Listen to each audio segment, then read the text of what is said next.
We're covering a lot of information. We've got more to cover, though. So welcome back to Winning Isn't Easy. Mistake number 16, restrictions and limitations, driving. Now, there are going to be a lot of questions about driving on that activity of daily living form. How long can you drive? Why do you have to stop? Is it because of fatigue, medication, concentration? How long can you ride in the car as a passenger? Can you do short distances? Can you run errands? Can you go to your doctor's appointments? Do you pump your own gas? Do you rely on others to drive you around? Now, they're also going to ask you questions about, do you own a car? How often do you drive it? Do you have problems getting in and out of the car? Do you have problems putting things in your trunk? Again, all of these are open-ended questions designed to trap you. Now, you have to be truthful and not exaggerate your difficulties. But again, we want to talk about good days, bad days, your ability to drive as it's impacted by your pain, your fatigue, and your medication. You might want to explain that you pace yourself, and you might break up your errands over the course of several days, if in fact that's true. Now, you may also say, look, I don't take my medication as scheduled to allow myself to run these errands. So you want to use ranges and not absolutes. I assure you that if they've got surveillance on you, they're going to be tailing you to wherever you're driving to. And that includes your doctor's offices. That includes going to the grocery store, pumping gas. And once again, they are going to try to conflate all that activity with an activity level such that you could work. And of course, they're going to attack your doctor's opinions regarding your restrictions and limitations if you're doing more than either in your activity of daily living form or what you're telling the doctor. Mistake number 17, computer skills. So what on earth does computer skills have to do with the activity of daily living form? Well, two things. The first involves the use of your time. Can you sit at a computer? For how long? Is this consistent with what you put on the form about your ability to sit or your need to change positions? Or is it consistent with what you put on the form about problems concentrating? Now, of course, they may even ask you are you doing medical research about your condition online? And if you are, that's great, but that's not something I would suggest that you disclose, because then it looks like you're trying to become an expert on your medical condition and how to fool the insurance company and the doctor. I know that sounds crazy, but I've seen disability carriers draw that kind of conclusion based on a person's research about their medical condition. Now, remember, they are going to be trolling the internet, looking at social websites to see what you're posting, how often you post, and what it is you're doing.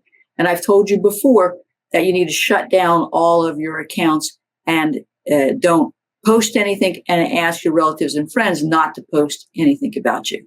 Now, of course, the fact that you might be on the computer on social websites, it can be inconsistent with your activity level, but it also can be inconsistent with the time that you say that you're spending on the computer, and they check. Now, the second reason you're being asked questions about your computer skills is to determine whether or not you have what's called transferable skills. In other words, if you have a level of computer skills, such as word processing or using email, then they're going to, at the any occupation stage, ask their vocational evaluator whether or not those computer skills would transfer to other occupations that you could do in view of your education and your prior work experience and your restrictions and limitations. Now, the other issue with computer skill issues or the use of the computer is it can be inconsistent with what you said you could do in terms of your ability to sit and stand, reach, bend, alternate positions, the use of your hands or the posturing of your neck, and concentration. So again, be careful with these open-ended questions.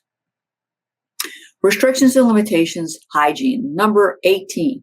Now, does the carrier really care how many times you take a shower, or how often you wash your hair, or how often you change your clothes? The answer, of course, is no, they don't really care. But again, what they're doing is looking for inconsistencies between what you report on the ADL forms and what you've told the doctor. So you're going to get questions like, do you need help dressing? How often? How long does it take you to get dressed? Do you need help showering? How long does it take you to take a shower? Do you shower every day? Who helps you? What time do you get up? What time do you take a shower? Are there any accommodations that are being made to assist you with your hygiene in terms of the bathroom, the shower, or even getting dressed? Now, if your disability does not impact your hygiene, simply say so. But if you have difficulty bending, stooping, twisting, then questions about your hygiene might be relevant. So let's say you need help putting on your socks or shoes if you've got a back injury, or you may have trouble getting in and out of a shower because of a back injury or a stroke. Don't be afraid to document in detail the problems you're having with dressing, showering, sleeping, or accommodations, because nobody's should be coming into your home, much less your bathroom, to check it out.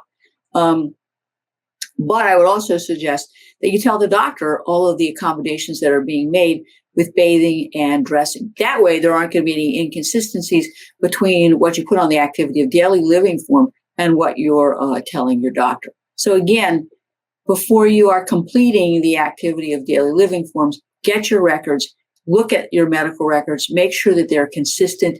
If they're not, you need to make sure that you're giving the doctor the information so that your activity of daily living form is consistent with what you're reporting to your physician. And if you feel it's appropriate, give your doctor the completed ADL form. Now, I'll tell you, if I'm representing you, you're not going to be doing any of this until I review the ADL forms. I'm reviewing your medical records because I want to make sure that there is some consistency. And of course, I'll be dealing with your doctor and with the insurance company. All right, we have covered a lot of stuff, but you can see how important these activity of daily living forms can be, and how they can be a trap that can result in a denial or termination of your benefits. So in the next episode, I'm going to talk about mistakes 19 through 24.